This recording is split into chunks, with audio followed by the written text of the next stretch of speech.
네, 이번에 열린 북대서양 조약기구 나토 정상회의는 이 자리에 참석한 트럼프 미국 대통령의 이 현안들에 대한 발언에 사실 더 집중이 됐습니다. 우리로서는요.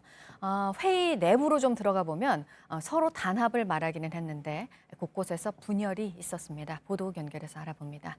이재승 기자, 나토 정상회의가 이제 막을 내린 거죠?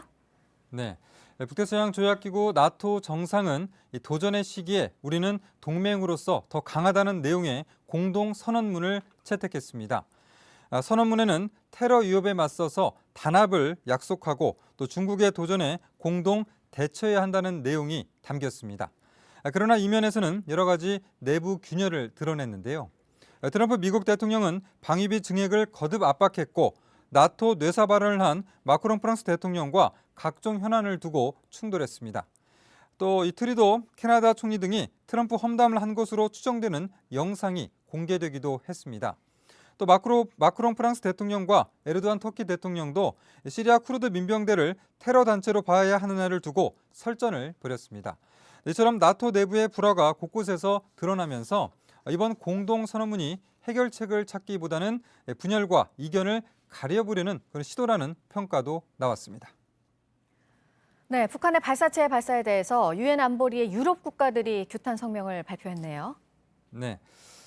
북한의 최근 방사포 발사에 대응해서 유엔 안보리가 현 시간 4일에 비공개 회의를 했습니다. 회의 직후에 유럽 지역 6개국 유엔 대사가 북한을 규탄하는 공동 성명을 발표했습니다. 영국과 프랑스, 독일, 벨기에, 폴란드, 에스토니아는 지난 10월에도 6개국 성명을 내놓은 바 있습니다. 이번에도 미국은 동참하지 않았습니다.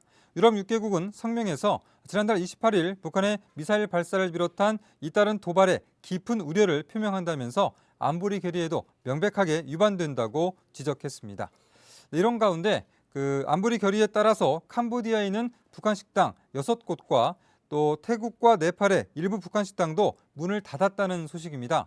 2017년 채택한 대북 제재 결의는 북한의 달러벌이를 막기 위해 유엔 회원국이 자국 내 모든 북한 노동자들을 북한으로 돌려보내도록 하고 있습니다. 유엔의 돈줄 제기가 가속화되면서 북한 경제에도 타격을 주고 있는 그런 상황인데요.